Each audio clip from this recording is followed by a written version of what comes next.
শুনতেছি ফ্রাঙ্কিং এর এন্টারটেইনমেন্ট দুইজন সিনিয়র সাকিব আর মেরাজ নাকি ঝগড়া লাগছে। সেই ঝগড়াকে কেন্দ্র করে এত বলতেছে হেতে সত্যটা কই দিব, হেতে বলতেছে এত সত্যটা কই দিব, কিন্তু আজ অব্দি কেউ সত্যটা বলতেছে না। কিচ্ছু হয় নাই বেটা, কিচ্ছু হয় নাই। তাইলে কি এটা শুটিং টাইম নাকি?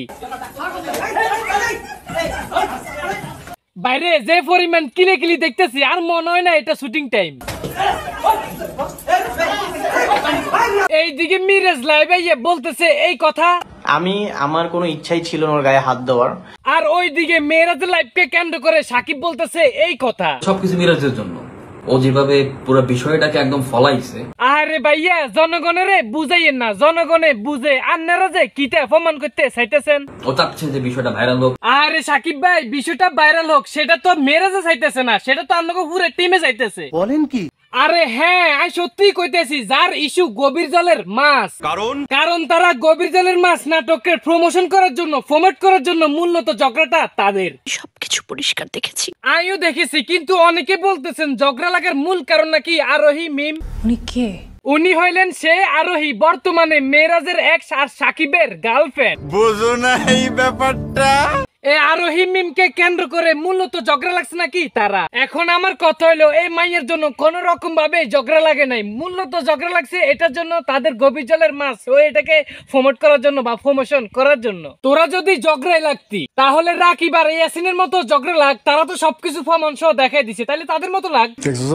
তোরা নাটক চলাকালীন অবস্থা চলাকালীন সময় সুন্দর মতো একজনের ভিডিও করছে আর তোরা এনে মারামারি করি জনগণের বুঝাই দিছ যে তোরা মারামারি করতেছস, তোদের একে অপরের সাথে সম্পর্ক নাই। জনগণের বুঝেছ না, জনগণের বুঝে রে ভাই। বাবুর তোমার কোন দোষ নেই রে ভাই, সব দোষ পাবনা মেন্টাল হাসপাতালের দারোয়ানের। দায়িত্ব অবেলার কারণে এই সুপাগল ছুটি আইয়ে আর এই ধরনের নাটক করে। ও আমি তো আবার ভুলে গেছি, তারা তো টিকটকার। তারা তো আগে টিকটক করতো, টিকটকের মধ্যে যেভাবে ঝগড়া লাগতো সেম এইভাবে নাটকের মধ্যে ঝগড়া লাগাই দিছে রে ভাই। দেখছেন না অবস্থা, কাহিনী কোন জায়গায়। মনে করছে জনগণে বুঝতো না, জনগণ তো বুঝে, কথা বুঝো না, জনগণ তো ফিটার খায় না। বাবুরে তারা সামান্য একটা নাটক করি, কথা বুঝো না, স্কুল গ্যাং নাটকটা করছে, ভালো লাগছে, সবার জনগণে দেখছে বা আরো ভালো লাগছে, আমি নিজেও দেখছি, ভালো লাগছে, সেটা বড় কথা না। তোরা হিয়ান তুন উপরে উঠি হাতে হাতে সিনিয়র কয়, হাতে হাতে সিনিয়র কয়, কথা বুঝো না। হাকেতে আমরা বাইসে আছি, তোমার সিনিয়র বানাইছে কেগা, তোদেরকে ভালোবাসা দেয় কেগা, জনগণ তো দেয়। হে জনগণের মিথ্যা অপবাদ দিয়া বা তোরা মিথ্যা নাটক সাথে জনগণের দেয়াইতে আসছ, এটা কি ভালো? তোরাই ক। তো যাই হোক, তাদের নিয়ে আমার কিছু বলেন না, কথা বুঝো না। তারা হয়েছে কথা বুঝো না সেলিব্রিটি, বা তারা একজন একজন সিনিয়র জুনিয়র, বাবুরে এক একটা বুঝো না এক এক রকম। তো তারা আগে টিকটক করছেন, বর্তমানে নাটকে যেহেতু ঢুকছে সেহেতু এখন নিজের এখন সিনিয়র ভাবে। তো যাই হোক, তাদের নিয়ে আমার কোনো কথা বলার নাই। আমার ভিডিওটা আমি এখানে রাখতেছি।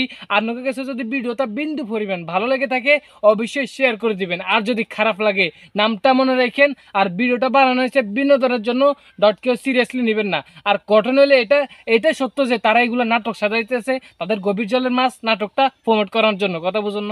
তো যাই হোক, আপনারা যদি আমার ভিডিওতে বা আমার মুখের মধ্যে যদি কোনো কথাবার্তা বলছে ওইখানে যদি ভুল ত্রুটি হয়ে থাকে অবশ্যই ক্ষমার দৃষ্টিতে দেখবেন। আর আমার ভিডিওটা ফান করে বানানো হয়েছে, কেউ সিরিয়াসলি নেবেন না। আর যদি কেউ সিরিয়াসলি নেন, মনে করুন আপনারা জাহিদ খানের বিগ ফ্যান হইতে নন, আমার ভিডিওটা সিরিয়াসলি নিতে নন। এটা সিরিয়াসলি নেবেন যে আসলে এটা সত্য, তারা যেগুলো নাটক সাজাইতে আছে, কথা বুঝুন, কিলে এটা ভুল। তো যাই হোক, আমার ভিডিও আমি এখানে রাখতেছি। ভালো থাকবেন, সুস্থ থাকবেন, আল্লাহ হাফেজ। দেখা হচ্ছে নেক্সট আরেকটা ভিডিওতে। আল্লাহ হাফেজ।